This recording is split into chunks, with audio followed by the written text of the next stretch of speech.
Ya, selamat malam Bapak-bapak, Ibu yang dikasihi oleh Tuhan. Senang kita bisa bincang-bincang pada malam hari ini.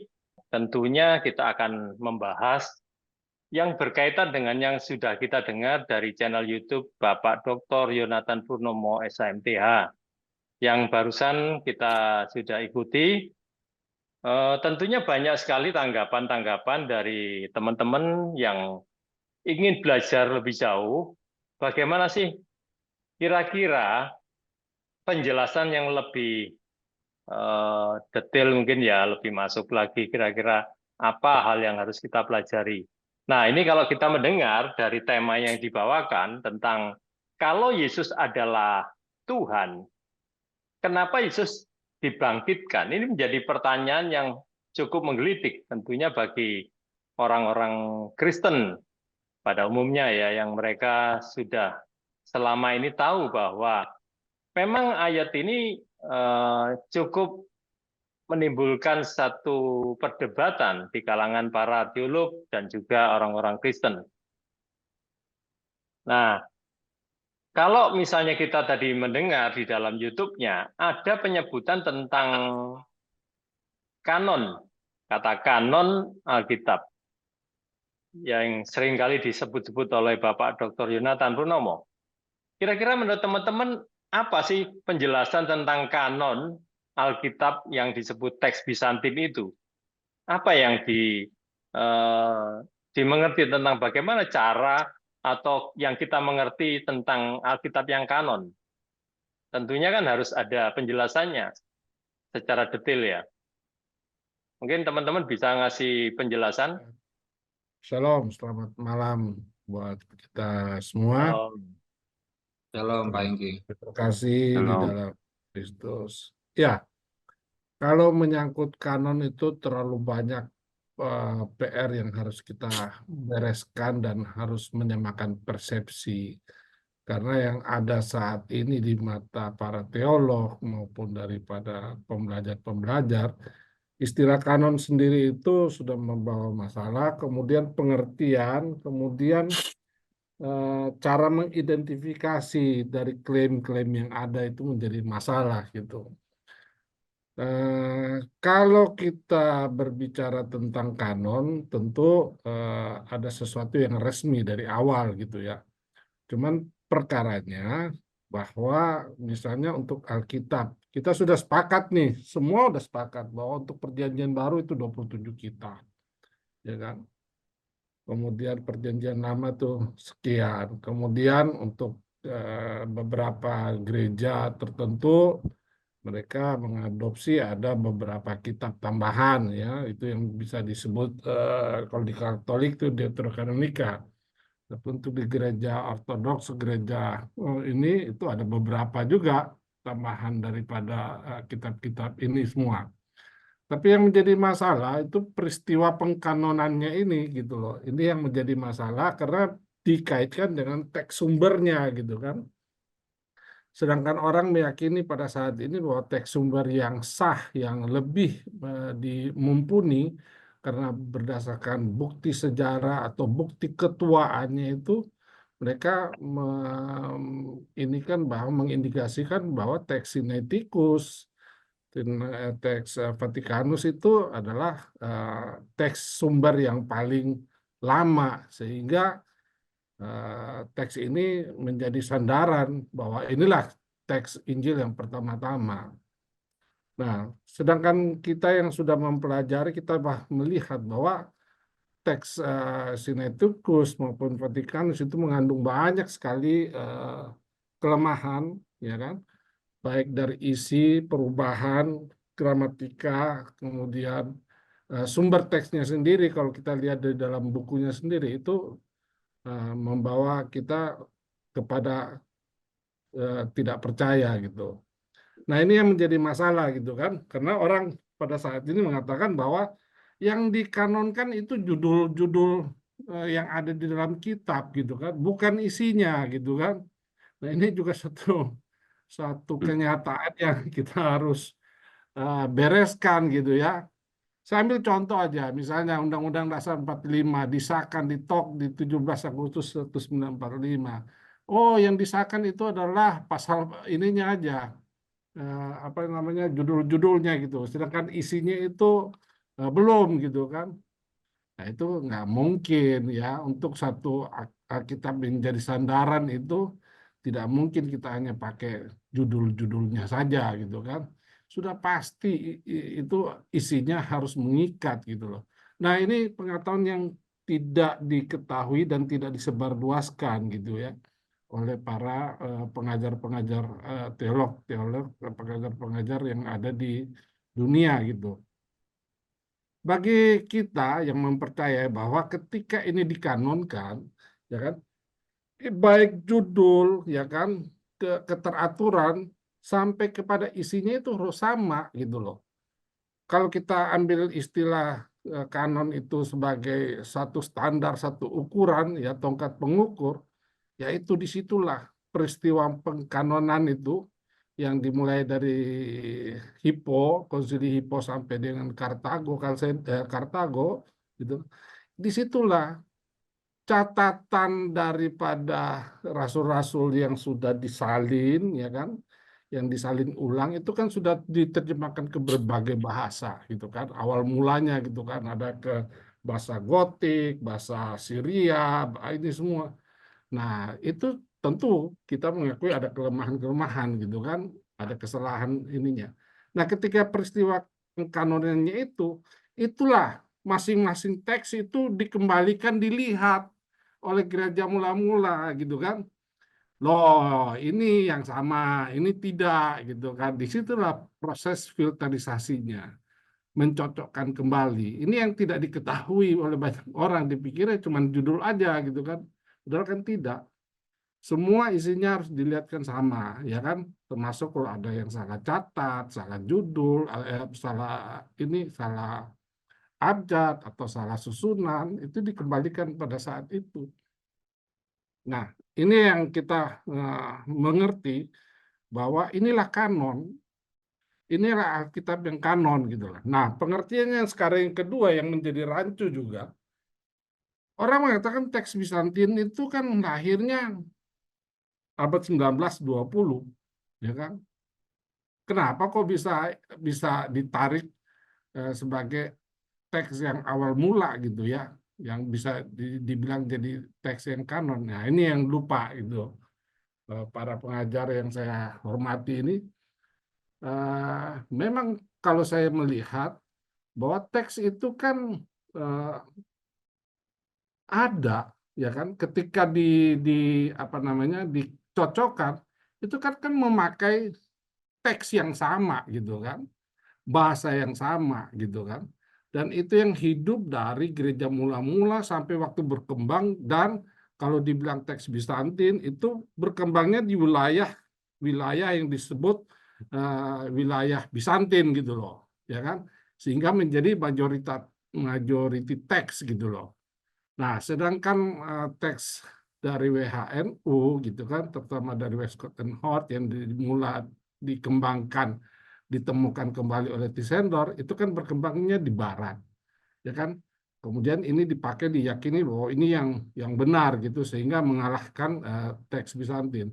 Nah, teks Bizantin sendiri itu kan bukan kodeks, tapi kan dia teks gitu loh. Nah, prakanon, ya kan, prakanon yang saya yakini, teks itu kan sudah ada dan dipakai oleh oleh rasul dan penyalin-penyalin gitu ya. Dan teks Pada inilah awal yang abad Pak ya. sebelum Nah, katakanlah sebelum WHNU ya, tahun 330 atau apa. Itu kan ya. ada protokanon yang memakai teks gitu Bizantin. Nah, inilah yang dijaga oleh para bapak-bapak gereja, ya kan, yang berada di wilayah Bizantin. Teks inilah yang mempunyai catatan lengkap tentang kopi asli gitu loh. Yang kita yakini inilah catatan yang ineransi gitu loh. Tidak ada salah gitu loh. Nah, inilah sebagai standar baku yang dipakai untuk mengkanonkan, ketika dari mana-mana datang dicocokkan dengan ini. Gitu. Nah, ini yang harus dipahami bahwa upaya apa namanya istilah kanon itu kita harus kembali ke sini gitu loh. Terima kasih Pak. Baik, terima kasih Pak Engki.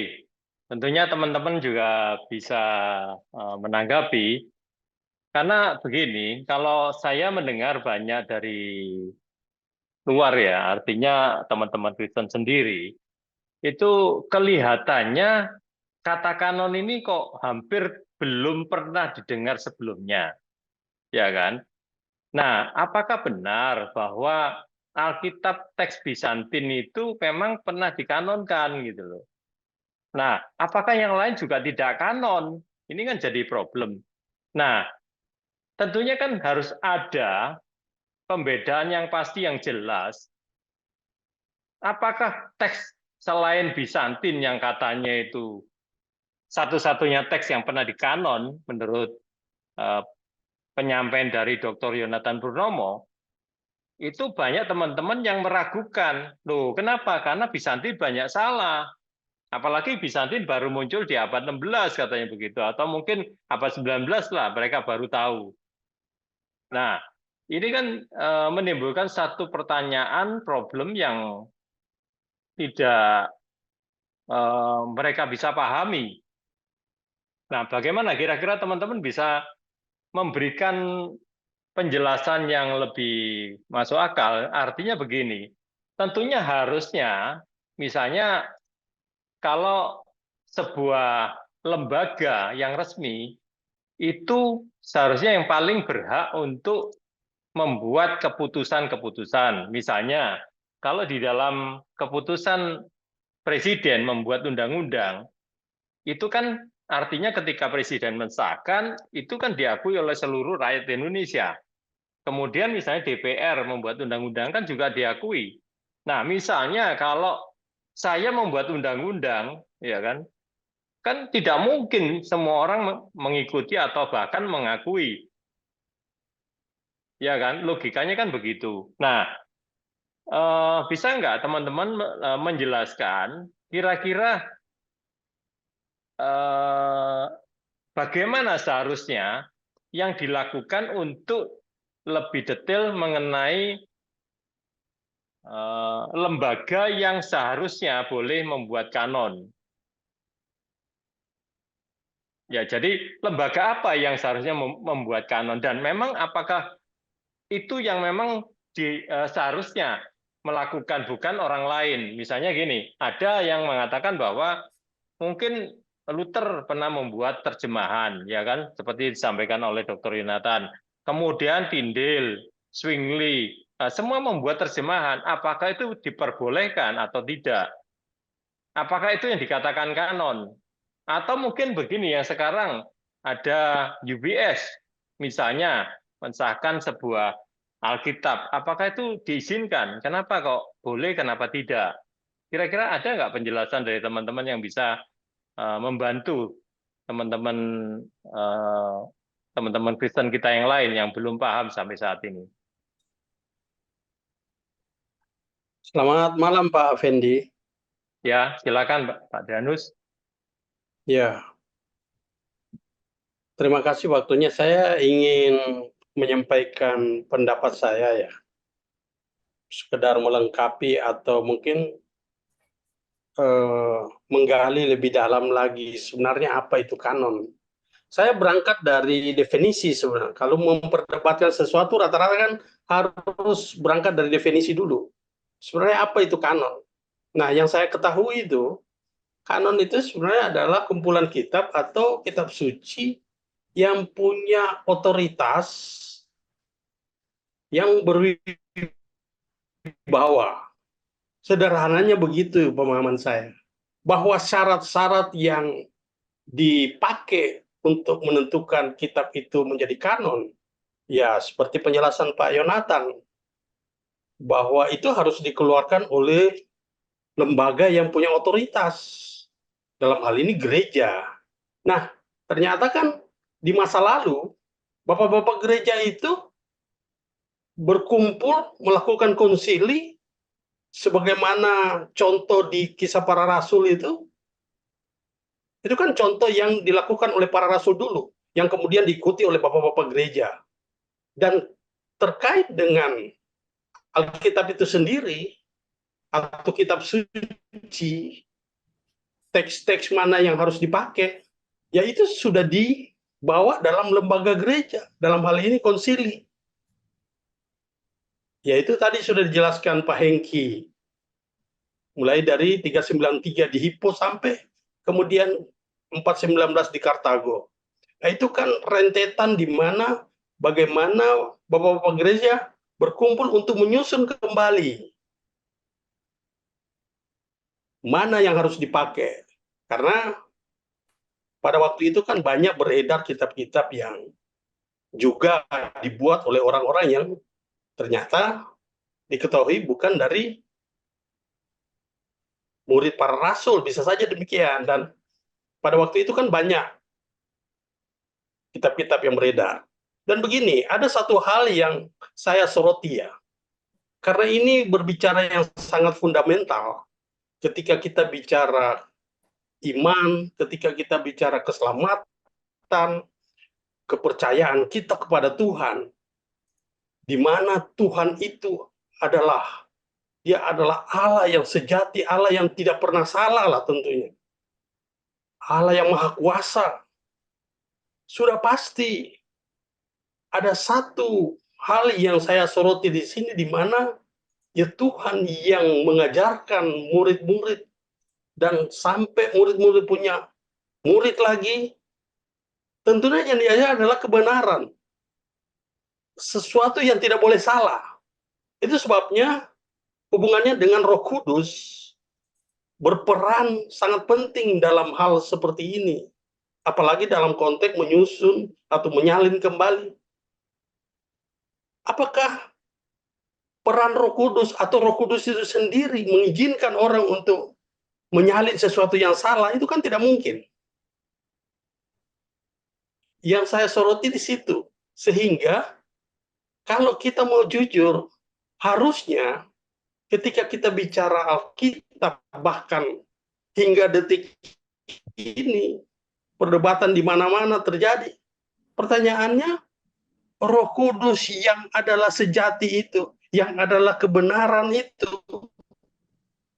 memimpin terhadap penyalinan yang mana? Nah, ini harusnya kan dipertanyakan. Terlepas dari orang punya argumen untuk membangun pembenaran-pembenaran, tetapi saya menyorotinya di situ. Nah, kembali kepada otoritas gereja tadi. Sesungguhnya itu adalah cara bagaimana, yang saya lihat adalah itu cara bagaimana Tuhan memelihara ajarannya, memelihara kitab yang sudah ditulis oleh para rasul, yang diilhami oleh Roh Kudus itu sendiri, untuk menjaga supaya yang benar adalah yang benar. Kitab yang mana itu? Nah, salah satunya yang saya lihat adalah hasil konsili itu. Jadi, kalau kembali ke definisi awal bahwa yang saya katakan, Alkitab atau kitab suci yang memiliki otoritas atau memiliki kewibawaan, ya harusnya itu dikeluarkan oleh lembaga yang punya otoritas. Nah, pertanyaannya, apakah orang per orang atau 1-2 orang itu adalah mereka punya otoritas untuk itu? Sementara kita bicara kelembagaan, kita bicara gereja yang notabene memelihara iman itu. Nah, jadi kalau pertanyaan Pak Fendi tadi, mana yang perlu kita lihat untuk menjawab berbagai perdebatan, kebingungan orang yang hingga detik ini berbicara soal kanon itu, ya bagi saya kita kembali aja kepada lembaga yang punya otoritas, yaitu hasil konsili dari bapak-bapak gereja. Saya kira itu sih Pak Fendi dari saya. Terima kasih. Ya, baik. Tentunya artinya begini. Jadi harusnya lembaga yang menerbitkan atau memunculkan Alkitab adalah lembaga resmi yang punya otoritas gitu Pak ya. Jadi yang mereka melakukan sidang konsili, kemudian mereka mencocokkan Alkitab yang sudah ada, yang autograf mungkin ya, tulisan para rasul. Nah, kemudian itu yang dipakai dan disalin untuk dipakai sebagai Alkitab yang resmi gitu ya. Dan bukan dari buatan orang per orang, ya kan Pak? Karena kalau saya lihat dari hasil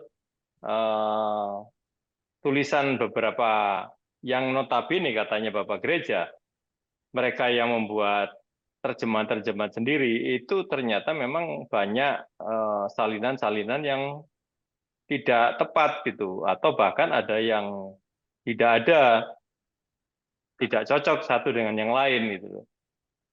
Itu dari salinan yang ada. Belum kalau dicocokkan dengan yang dari teks Bizantin tadi.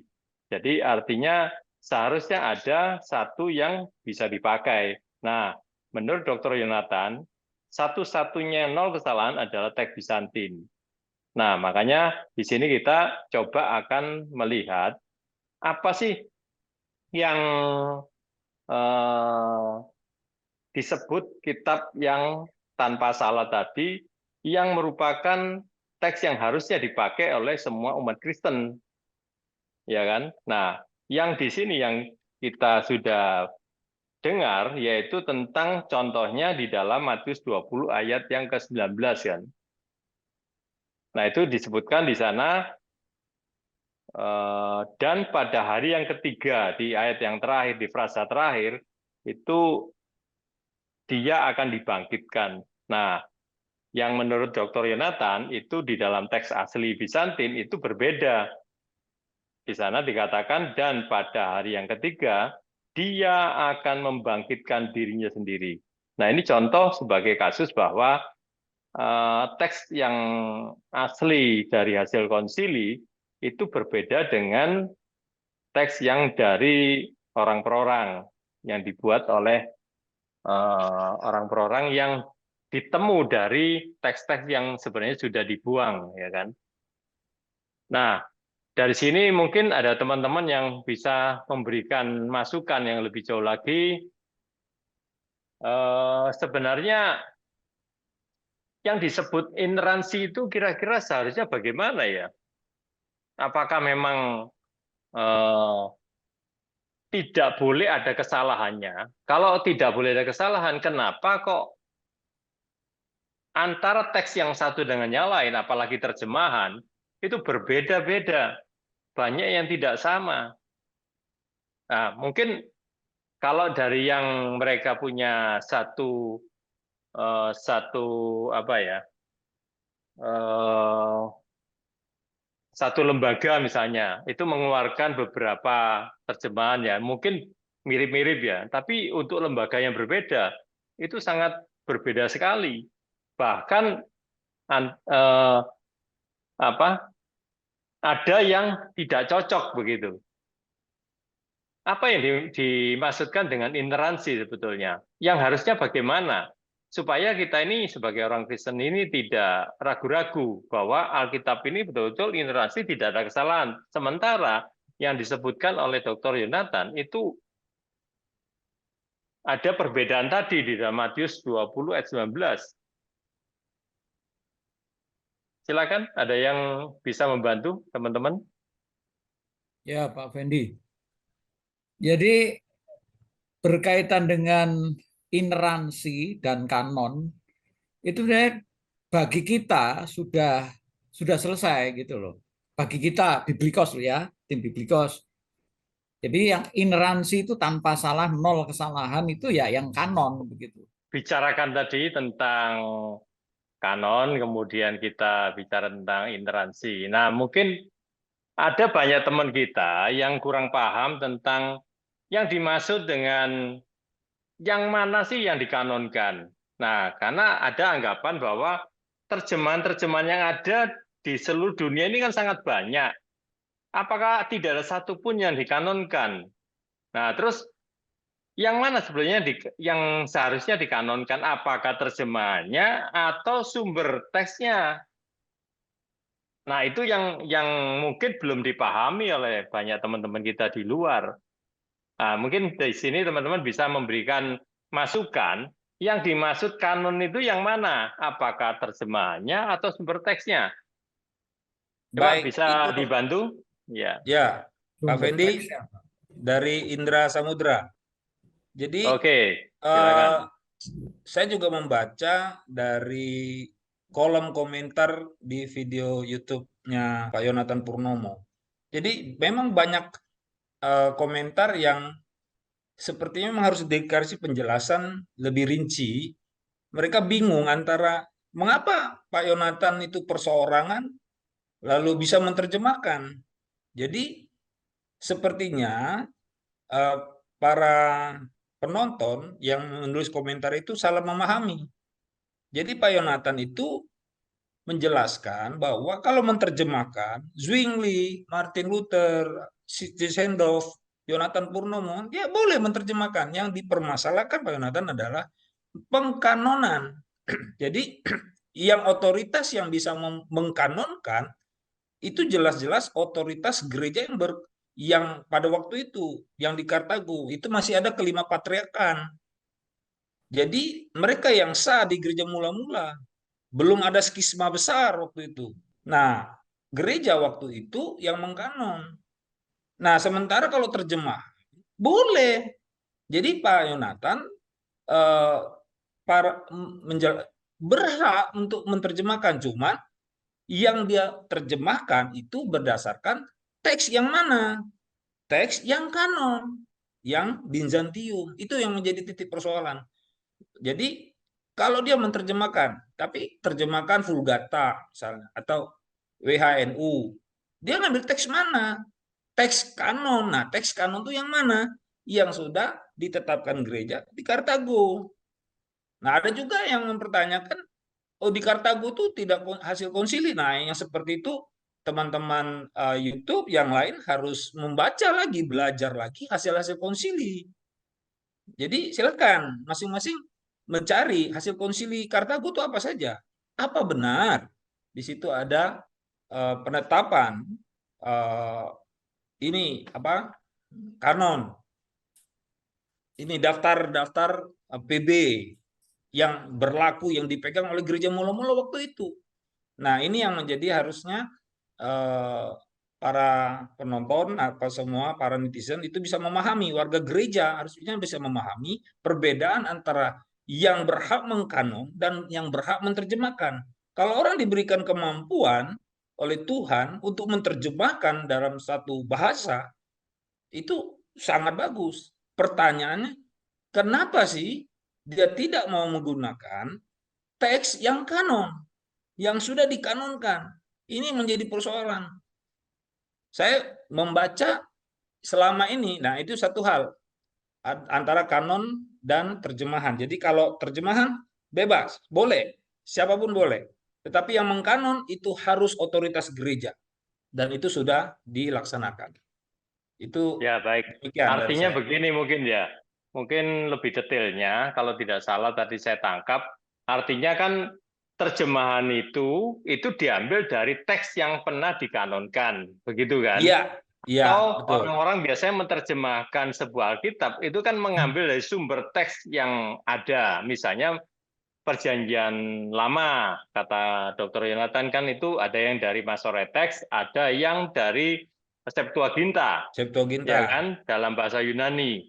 Nah, kalau Perjanjian Baru itu diambil dari teks bahasa Yunani. Nah, itu ada beberapa sumber teks, misalnya seperti Bizantin, kemudian Textus Sinaiticus, Receptus, kemudian kritik tekstual, Sinaiticus. itu kan. Jadi Ya. artinya ini sumber teks yang seharusnya bisa menjadi data sumber valid yang bisa diterjemahkan ke dalam berbagai bahasa. Nah, yang Betul. sumber teks yang tadi itu yang tidak boleh sembarangan orang untuk membuat atau mengkanonkan, ya kan? Artinya kan harus ada lembaga resmi yang mengkanonkan dari sumber teks tadi. Begitu ya, Bapak-Bapak. Nah, sedangkan yang terjemahan itu boleh perorangan membuat terjemahan atau orang banyak boleh kan? Gini, Lembaga Pak, Ya, apalagi lembaga ya boleh. Cuman maksudnya kalau hanya terjemahan, mungkin semua orang boleh melakukan terjemahan kan ke dalam bahasa masing-masing gitu ya. Yang penting sumber teksnya itu apakah pernah dikanonkan atau tidak, begitu maksudnya ya. Ya, Pak Fendi, saya ya. ingin meluruskan sedikit gitu loh. Kalau masalah Ya, kanon silakan. itu final, itu hasil Kartago udah nggak bisa kita kutak-atik lagi. Jadi tidak ada lagi pengkanonan di masa setelah Kartago gitu loh. Ya, Ini kita harus sepakat gitu kan bahwa kanon itu sudah selesai dengan ditetapkan oleh konsili gereja, ya kan? Ya, memang pada waktu itu kan tidak Tahun berwujud buku 419 ya. Alkitab, tetapi kan ini nih sudah nih, ya kan? Malah kalau kita mau saklek perjanjian lama itu pakai Septuaginta, ya kan? Yang apa namanya, yang perjanjian baru itu fragmen-fragmen yang ditulis dalam teks Bizantin yang kita kenal gitu kan, yang dipertahankan gitu loh. Nah, pengkanonan itu sudah selesai. Nah, persoalannya sekarang adalah di masa setelah ini ada muncul upaya untuk menerjemahkan gitu loh. Nah, pertanyaannya siapa yang berhak menerjemahkan? Ya, kalau masalah menerjemahkan itu semua orang bisa, tetapi masalahnya apakah dia bisa menerjemahkan sesuai dengan apa yang menjadi soul daripada kitab yang sudah dikanonkan ini gitu loh. Nah, kalau saya melihat di banyak dunia, orang itu tidak menerjemahkan. Kalau istilah kita mau saklek itu kita butuh translator gitu, translator gitu loh, yang betul-betul berpengetahuan dan ini. Nah, kecuali kalau ini buku Alkitab ini harus disertai Roh Kudus ini, ya kan, untuk bisa membawa betul-betul. Karena apa? Alkitab yang kanon ketika Tuhan sudah berfirman jelas, sudah diberikan dengan jelas kepada kita, ya kan? Tinggal ini yang harus dibawa di dalam terjemahan, maksudnya juga sama, gitu.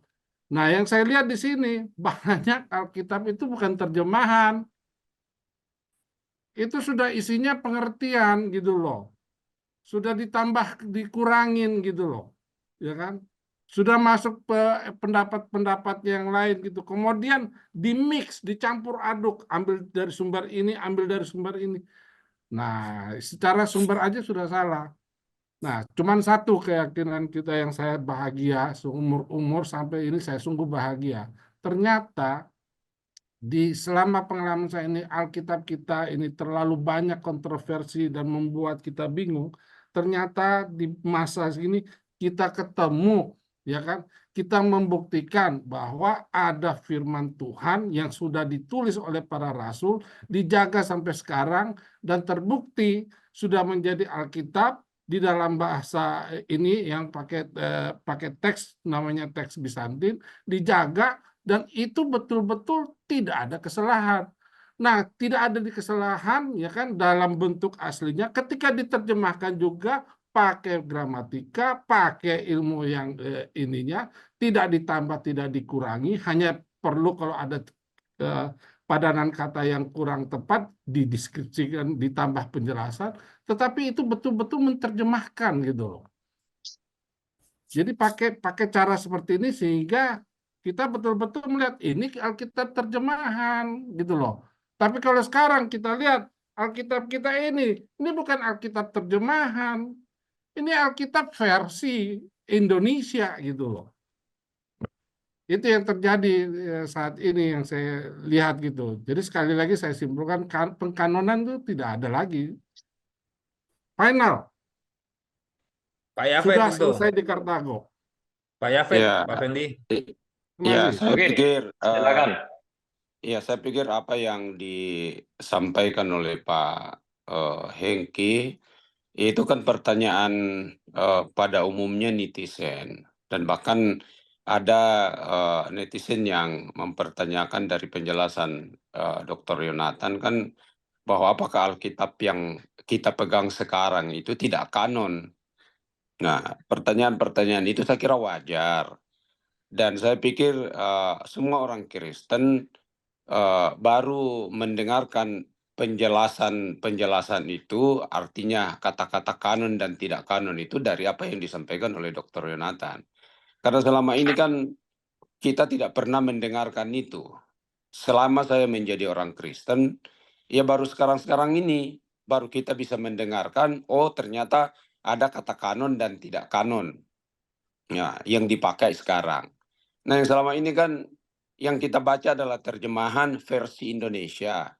Nah entah itu sudah dibumbuin dengan pemikiran manusia tidak diterjemahkan sesuai dengan gramatikanya atau tidak, kan itu jelaskan kita tidak pernah mendengarkan itu. Karena yang dijelaskan itu ya hanya arti rohani, dan itu terus dari tahun ke tahun kan itu yang disuguhkan kepada kita. Nah ketika sekarang ada yang menjelaskan tentang Alkitab kanon dan tidak kanon, ini kan membuat orang Kristen banyak yang terperanjat, kaget lah, ya kan? Ya, termasuk kita juga kan ya baru-baru sekarang ini aja kita dengarkan itu. Nah ini kan yang perlu diberikan penjelasan kepada mereka bahwa ya memang kalau menerjemahkan Alkitab itu ya seperti dikatakan Pak Hengki tadi, ya siapa saja bisa menerjemahkan. Ya.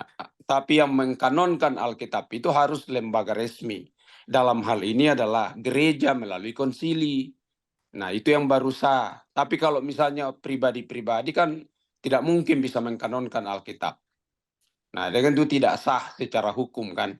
Ya seperti di negara kita lah. Ya kan undang-undang itu kan disahkan oleh DPR dengan pemerintah.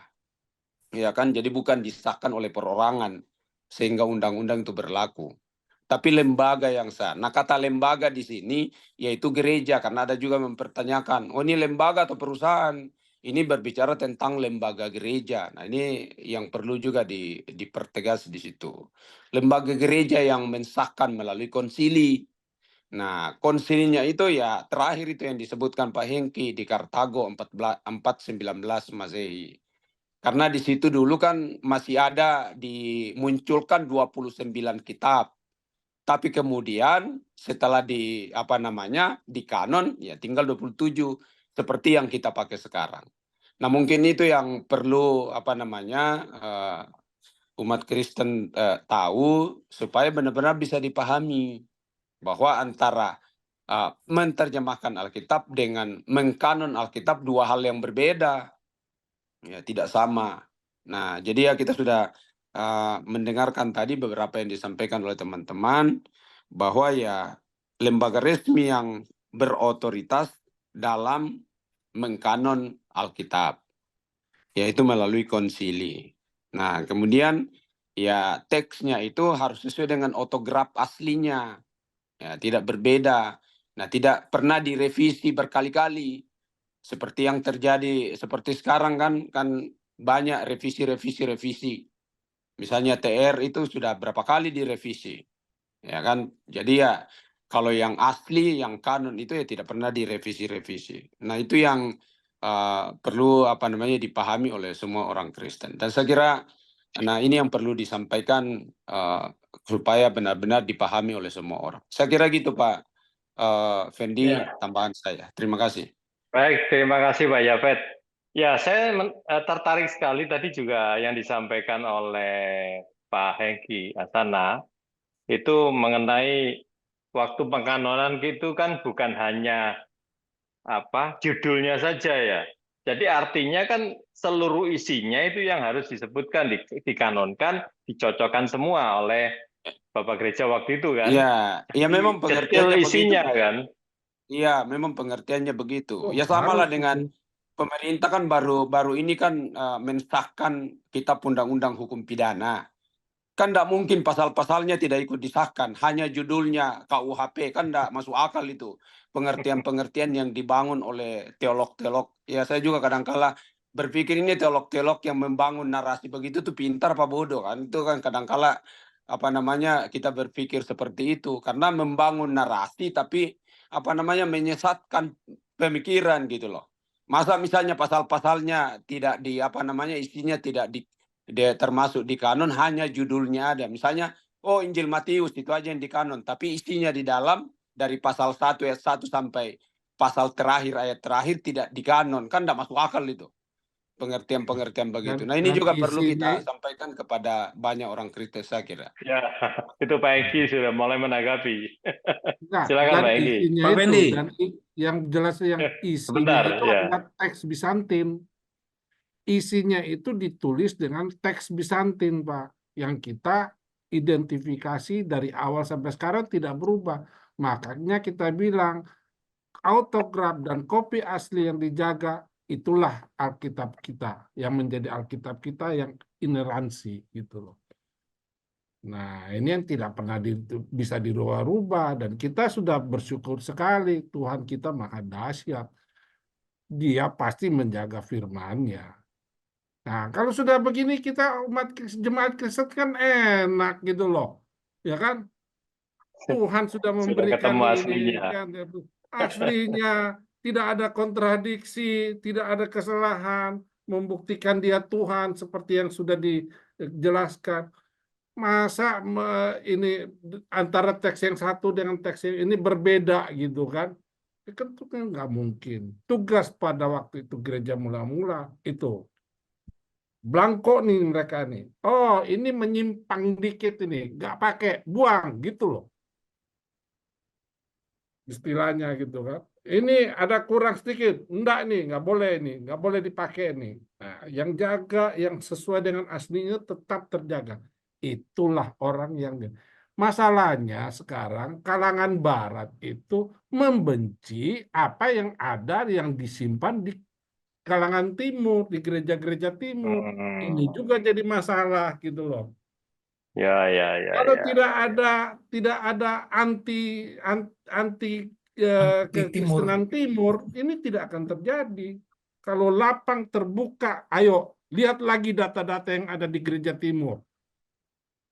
Inilah yang mereka nggak punya. Dan kita ini bersyukur di Biblikos itu kita jangkau data-data ini kita punya. Sehingga kita tahu perkembangan dari zaman ke zaman. Oh, ternyata begini gitu. Good, very good. Thank you. Ya, bagus. Nah, tadi saya juga tergelitik sebentar untuk Pak Indra ya. Saya tergelitik juga dengan pembicaraan dari Pak Yafet. Artinya kan Alkitab yang kanon itu tidak mengalami revisi kan? Kenapa? Karena si penulisnya sudah tidak ada, tapi masih direvisi terus. Ini dari sumber teks loh ya, bukan terjemahan. Dari sumber teks itu masih direvisi. Kalau tidak salah saya pernah mendengar dari seminar Bapak Dr. Yonatan Purnomo. Nah, sumber teksnya direvisi terus, seperti misalnya punyanya TR, Textus Receptus, itu sampai 30 versi kalau tidak salah. Kemudian dari Nesalalan itu sekarang sudah mau yang ke-29, NA29. Terus kemudian dari WANU juga mau yang ke-5 dan seterusnya. Nah, ini kalau direvisi, saya rasa mungkin seharusnya juga tidak boleh kan ya. Kenapa? Karena tulisan itu kan yang asli sudah fix dan tidak boleh ada perubahan sedikit pun. Nah, sedangkan yang terjadi, kenapa kok harus masih direvisi? Nah, ini menurut Dr. Yonatan, ini seharusnya tidak dilakukan. Jadi artinya ketika kita mendapatkan yang kanon tadi seperti Pak Eki maksudkan, itu sudah final, ya kan?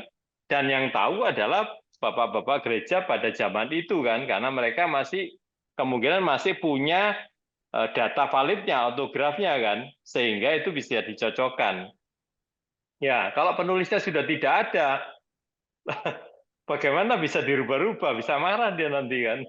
Kok tulisannya berubah, orangnya sudah tidak ada begitu. Ya, baik. Silakan Tapi ada mau argumen, menanggapi. ya, tapi ada argumen netizen juga begini Pak Fendi, Ya, bahwa bagaimana? terjadinya revisi-revisi itu karena naskah teks-teksnya atau tulisan-tulisannya baru ditemukan yang lain. Nah, dia ambil contoh seperti misalnya katakanlah itu penemuan di kitab Yesaya itu di Laut Mati. Nah, Ya. jadi sehingga ada revisi-revisi karena katanya sering ditemukan Nah, makanya ada revisi-revisi memperbaiki itu. Nah, itu ada argumen netizen seperti itu, Pak. Nah, kira-kira bagaimana jawabannya itu, Pak Fendi? Kalau ada pertanyaan. Ya. Kalau kalau itu ditemukan, kenapa gini maksud saya? Di dalam satu, misalnya di dalam PB misalnya ya, itu kan sudah dicocokkan, sudah final, ya kan? Maksud saya, kalau sampai ada orang yang mengatakan, oh nanti akan direvisi lagi dengan penemuan yang lain, ini kan menjadi tidak cocok lagi kan? Artinya kan sudah pernah dicocokkan, sudah betul dari awal, kenapa kok masih harus direvisi sampai sekarang begitu loh? Ini kan menurut pemikiran saya sebetulnya ini juga kurang tepat ya. Orangnya sudah tidak ada, boleh nggak kita merevisi yang sumber teks ya, kecuali terjemahan ya, seperti misalnya Pak Yonatan punya terjemahan. Nah, bolehlah mungkin kita kasih tahu, Pak, ini tolong direvisi, bahasa Indonesianya sudah ganti, Pak, nggak tepat lagi gitu loh. Nah, misalnya seperti itu ya. Jadi artinya kan tidak boleh sembarangan orang memasukkan. Itu pun harus masuk ke dalam konsili lagi kan, bukan perorangan lagi. Nah, sedangkan konsili sudah final menurut Pak Hengki tadi. Itu kan memang sudah dilakukan dan sekarang sudah tidak boleh lagi. Kenapa? Karena kitab yang autograf mungkin sudah nggak ada.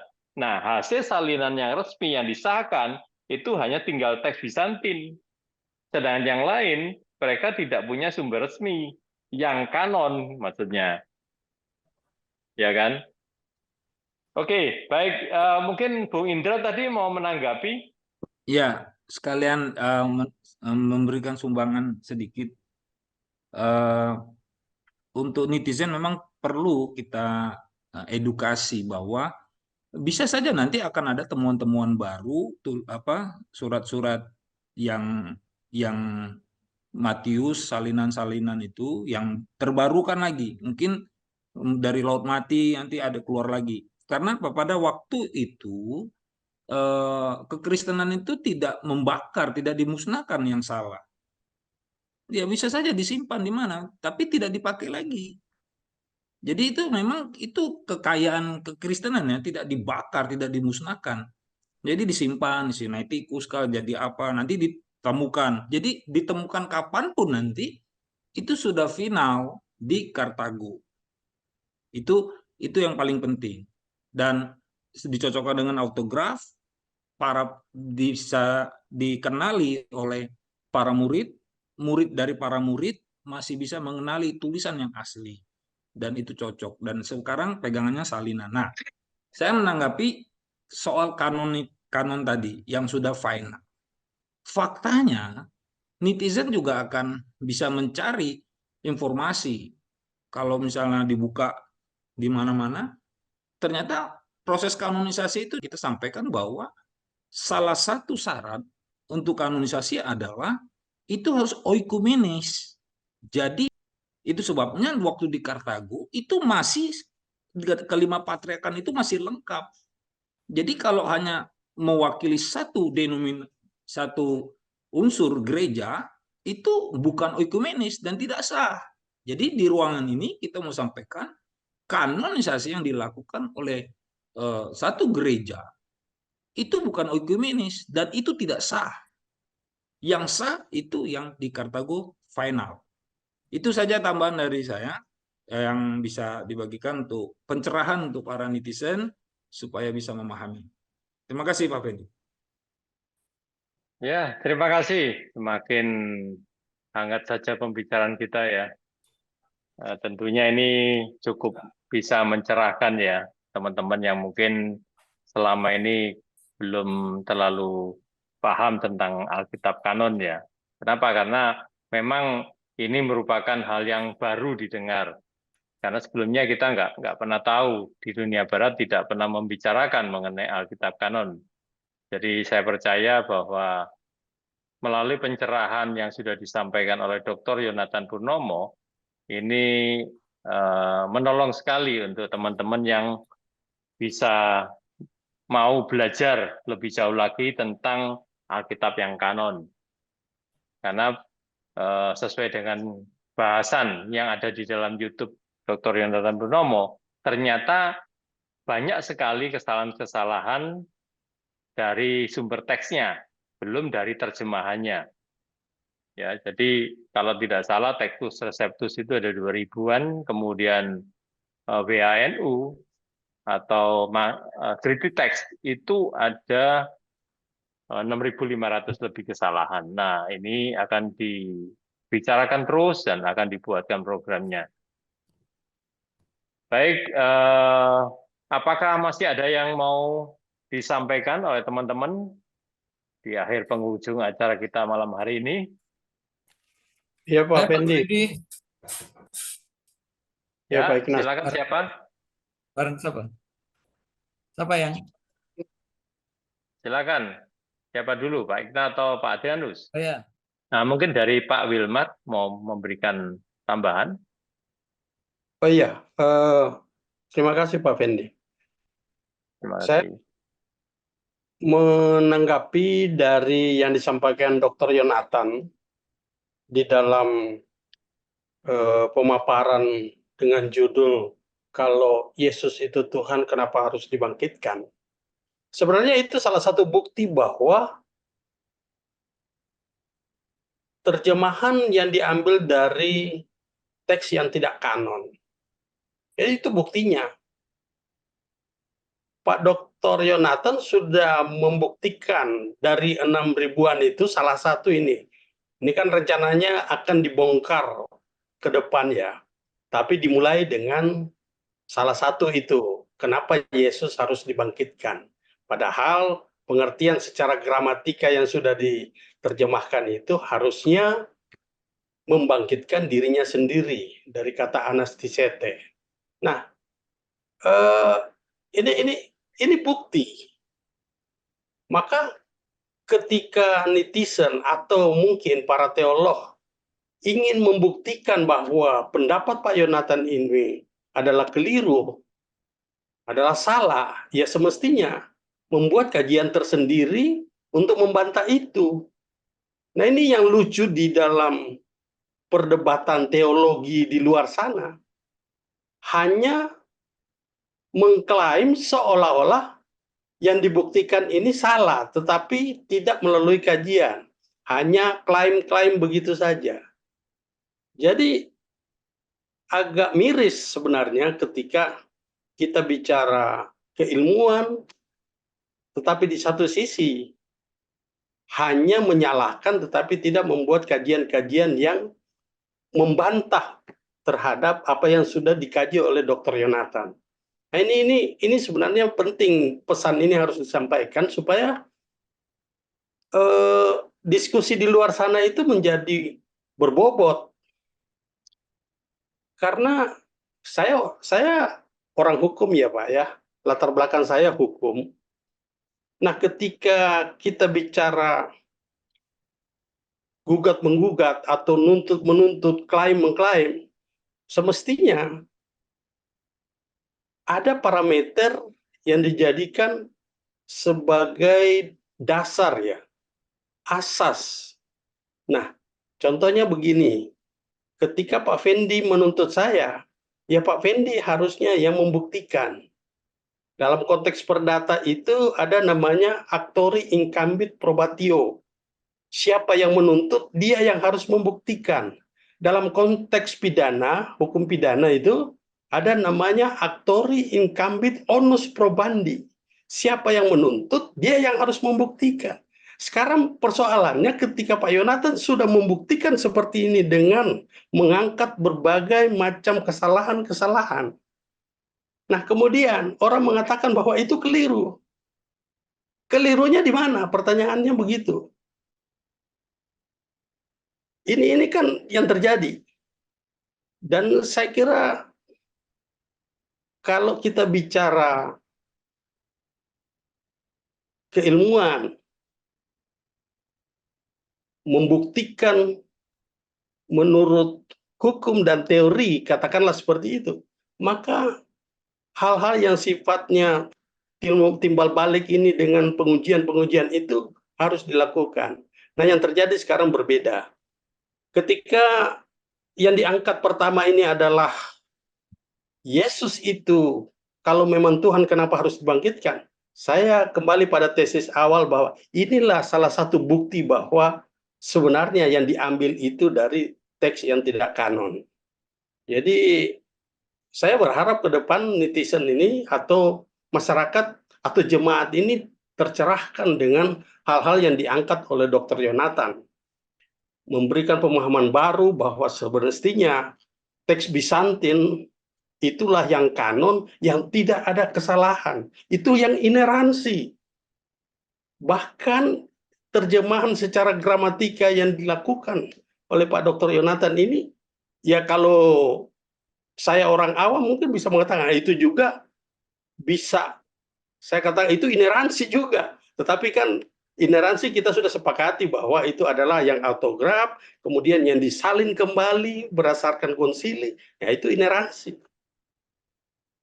Jadi ini penting untuk disampaikan kepada umat supaya kita paham apa itu kanon, apa yang mana kemudian itu yang benar, yang dibuktikan kesalahannya, dan kemudian ketika orang mengklaim itu salah ya harus buat kajian tersendiri. Saya kira itu sih Pak Fendi tambahan saya. Terima kasih. Iya, Baik. mungkin saya tambah sedikit apa yang disampaikan oleh Pak Adrianus, bahwa apa yang sudah dipaparkan oleh Dr. Yonatan sebenarnya kan informasi kepada semua orang Kristen. Nah, kita sebagai orang percaya ini kan sudah bukan waktunya lagi hanya untuk manggut-manggut mendengarkan khotbah-khotbah di gereja. Tapi apa yang diberitahukan, diinformasikan seperti apa yang dijelaskan oleh Dr. Yonatan kan perlu kita cari tahu supaya apa? Supaya menambah wawasan, menambah pengetahuan. Karena ini penting, saya pikir. Nah, jadi bukan waktunya lagi kita pasif, tapi harus aktif ketika ada informasi yang penting, teristimewa menyangkut masalah iman, percaya, apalagi ini berurusan dengan kehidupan kekal. Kan ini orang Kristen kan diberikan pengetahuan, informasi pengetahuan. Nah, kemudian yang kedua, apa yang disampaikan oleh Pak Adrianus itu betul. Bahwa kalau kajian itu sebisanya itu dilawan dengan kajian. Supaya apa? Mendidik. Jadi bukan hanya sekedar kata-kata menyesatkan, membidatkan, dan seterusnya. Sudah bukan waktunya lagi, saya pikir. Karena ya kita bersyukur orang-orang Kristen sekarang ini ya sudah pola pendidikannya cukuplah. Ya tidak seperti orang Kristen yang tahun 70-an ke bawah. Nah, jadi artinya itu sudah bisa ketika mendapatkan informasi, bisa mencari sendiri, apalagi sekarang dengan adanya media sosial, internet, kita bisa cari informasi di mana-mana. Nah, jadi mudah untuk mencari tahu apakah yang disampaikan Dr. Yonatan itu betul atau enggak. Kan sekarang waktunya kan bisa dengan mudah kita dapatkan informasi. Jadi saya pikir itu tambahan saya, Pak Fendi. Terima kasih. Baik, terima kasih kawan-kawan yang sudah menyediakan waktu pada malam hari ini. Terima kasih atas waktunya, terima kasih atas pembicaraan kita. Tentunya ini kita berharap ya, teman-teman netizen yang sudah mendengar itu bisa memberikan komentar, ya kan, memberikan masukan, mungkin hal-hal yang mungkin akan ditanyakan lagi yang belum jelas. Silakan, kami menunggu teman-teman netizen semua untuk memberikan komentarnya. Dan kami sangat senang kalau bisa bersama-sama kita belajar tentang sumber teks yang kanon ini. Ini ada satu hal lagi yang mungkin jadi pokok bahasan kita yang sering ditanyakan oleh teman-teman netizen yang selama ini agak tergelitik, ya kan? Artinya begini, ketika Bapak Dr. Yonatan yang dikatakan menerjemahkan Alkitab dari sumber teks yang kanon tadi, ya kan, diterjemahkan ke dalam bahasa Indonesia, apakah ini harus meminta izin dulu kepada lembaga resmi yang ada, entah itu di Indonesia, entah itu yang ada di mana, mungkin di Amerika dan sebagainya. Apakah perlu hal ini dimintakan izin? Atau semua orang sebenarnya boleh saja membuat terjemahan dan tidak perlu minta izin. Karena kalau saya lihat, saya tidak tahu ya, ada, kalau tidak salah, mungkin 10 terjemahan lebih dalam bahasa Indonesia. Apakah itu juga minta izin kepada lembaga resmi yang ada? Nggak tahu yang resmi yang mana ini maksud. Apakah kawan bisa memberikan penjelasan hal ini? Silakan. Ya, Pak Fendi, mungkin saya mau menyatakan begini. Apakah lembaga yang dianggap lembaga resmi itu pernah menerima surat keputusan dari pemerintah sebagai satu-satunya pemegang mandat untuk menerjemahkan Alkitab? Dari saya, Pak Fendi, Ya, dari silakan. saya. Jadi menurut saya, misalnya itu properti Pak Hengki. Pak Hengki menulis lagu atau mengarang atau apa. Saya wajiblah dapat minta izin ke Pak Hengki. Pertanyaannya, ini akan teks Bizantium. Ini kan milik gereja. Milik bapak-bapak gereja. Ini diwariskan oleh gereja untuk warga gereja. Lalu ada Dr. Yonatan Purnomo menerjemahkan. Atas izin siapa menerjemahkan? Loh, ini kan punya Bizantium, punya gereja. Tidak ada lembaga yang menaunginya. Siapa yang emang ada lembaga mana yang mengeluarkan ini? Hasil konsili itu tadi. Jadi ini warga gereja. Karena ini memang milik gereja. Bizantium ini milik gereja.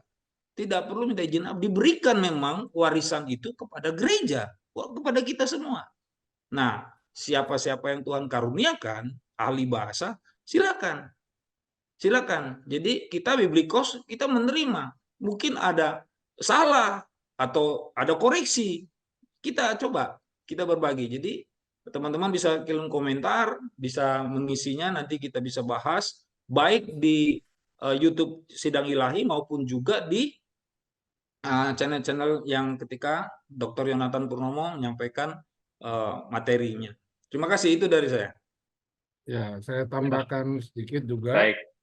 Menyangkut masalah tentang aturan peraturan, saya kira kita juga harus tetap mengikuti apa yang menjadi dasar hukum. Gitu. Ketika kita menerbitkan ini menjadi Alkitab, memang yang akan terkena aturan perundang-undangan itu tentang isi daripada terbitan, ya kan? Itu kan ada ininya. Tapi yang kita mau ketahui bersama ini pada saat ini bahwa kalau menerjemahkan itu kan ilmu, jadi siapapun boleh, ya kan? Ketika ilmu ini diterjemahkan berdasarkan pengetahuannya, ya kan? Dia itu boleh ini kan menghakikan gitu loh. Nah, termasuk dari Biblikos nanti dengan terjemahan yang dilakukan Pak Yonatan itu bisa dihakikan. Demikian juga lembaga yang terbesar di Indonesia juga yang mengeluarkan Alkitab itu dia juga melakukan itu, menghakikan dia punya terjemahan gitu loh. Nah, persoalannya kita akan bertabrakan atau bersinggungan di situ kalau kita menjiplak gitu loh. Nah, tinggal dibuktikan aja. Ada nggak kita dari terjemahan yang dilakukan Pak Yonatan menjiplak atau sekian kandungan kontennya itu ini gitu. Nah, itu mungkin kesinggungan itunya itu mungkin saja terjadi, tapi itu akan bisa dibuktikan gitu. Jadi itu aja kalau kita menyangkut masalah hukumnya, masalah ininya gitu. Masing-masing dengan ininya punya hak kekayaan intelektual tersendiri, bisa dihakikan. Kemudian kalau mau diterbitkan ya nanti ada undang-undang tentang peredaran media ininya gitu. Ya, Baik, saya kawan-kawan, silakan. Saya tambahkan, ya, saya setuju dengan yang disampaikan Pak Hengki. Ini property rights, hak atas kekayaan intelektual seseorang. Kemampuan menerjemahkan ini bagian dari itu. Oleh karena itu, yang harus dilindungi adalah ketika hasil ini baru minta pendaftarannya ke AHU ya. Ya, Nah, didaftarkan di sana untuk mendapatkan untuk sertifikasinya. Saya kira konteksnya di situ. Saya kira itu aja Pak Hengki. Terima kasih Pak Fendi. Baik, kawan-kawan. Wah, luar biasa ini pembicaraan kita ini tidak terasa sudah 1,5 jam kira-kira ya. Cukup panjang dan memang ini kita banyak berbincang tentang hal-hal yang menjadi pertanyaan teman-teman kita netizen yang ada di luar yang ketika mendengarkan pembicaraan di webinar atau seminar Bapak Dr. Yonatan Purnomo ini mungkin cukup memberikan pencerahan ya. Kita berharap semua bahwa melalui acara kita pada malam hari ini yang diberi judul Silakan Datang, Ikutilah Injil. Jadi kita memang ingin berbagi kepada kawan-kawan yang butuh penjelasan lebih lanjut tentang webinar yang diadakan oleh Dr. Yonatan Purnomo. Nah, di akhir penghujung acara ini, saya akan sedikit memberikan kesimpulan dari pembicaraan kita tadi, yaitu bahwa Alkitab yang kanon itu adalah Alkitab dari sumber teksnya, bukan Alkitab terjemahan. Ya, yang dikanonkan adalah Alkitab sumber. Jadi yang selama ini itu kita membacakan terjemahan. Nah, sedangkan yang dikerjakan oleh Dr. Yonatan Purnomo itu adalah terjemahan dari sumber teks yang kanon tadi diterjemahkan ke dalam bahasa Indonesia. Ya, biarlah kita mulai melihat bahwa ternyata gereja sudah pernah mengkanonkan teks Perjanjian Baru, ya, yang sudah diterjemahkan oleh Dr. Yonatan Purnomo. Hal ini mungkin bisa menjadi kajian atau pencerahan bagi kita untuk kita boleh belajar lebih dalam lagi tentang teks kanon ini. Nah, ikutilah acara-acara yang berikutnya, dan selanjutnya saya akan sampaikan bahwa syarat untuk Alkitab kanon itu harus memenuhi beberapa syarat yang tadi sudah disampaikan, yaitu dibuat oleh lembaga resmi yang berotoritas. Dalam hal ini adalah gereja melalui konsili, gereja yang sah melalui konsili. Nah, kemudian hal ini sudah dilakukan final, ya, sudah selesai pada abad ke-5 yang lalu. Kemudian yang kedua, Alkitab kanon itu di dalam judul maupun isinya itu harus sesuai dengan teks yang asli dari autograf tulisan para rasul yang disalin kembali persis sama, kemudian itu disalin untuk sampai hari ini dipakai. Jadi artinya sesuai dengan tulisan para rasul pada waktu itu yang sudah dicocokkan di Konsili Kartago tahun 419 Masehi. Kemudian yang ketiga, Alkitab yang tidak mengandung kesalahan atau intoleransi. Ini yang disebut Alkitab yang kanon. Jadi artinya teks ini harus memenuhi kriteria bahwa dia tidak ada kesalahan atau nol kesalahan menurut Dr. Yonatan Purnomo. Kemudian yang keempat, Alkitab yang kanon itu tidak perlu dirubah-rubah atau direvisi. Artinya sudah final, selesai dikanonkan, tidak boleh direvisi lagi. Kenapa? Karena yang menulis sudah wafat, sudah tidak ada, sudah meninggal ribuan tahun yang lalu. Kan tidak mungkin terus direvisi. Ya, jadi kalau sudah direvisi, itu artinya sudah tidak kanon. Jadi kanon itu tidak boleh direvisi. Nah, sedangkan yang ineransi itu artinya 100% benar, tidak ada kesalahannya. Terus itu mencakup autograf dan salinannya dua-duanya. Jadi artinya ineransi, tidak ada kesalahan.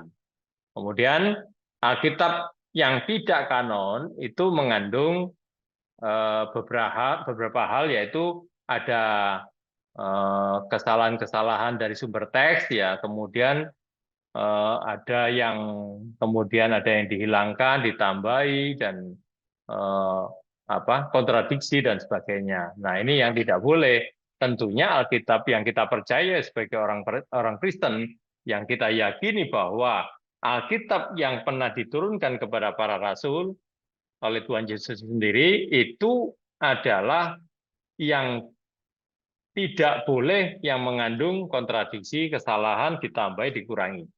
Ya, baik, itu yang bisa kita pahami pada malam hari ini. Biarlah kita akan lakukan lagi untuk pembicaraan yang lebih lanjut. Kalau ada komentar-komentar dari para netizen, silakan ditulis di kolom komentar. Kita akan bicarakan bincang-bincang kita berikutnya. Ya, baik, selamat malam.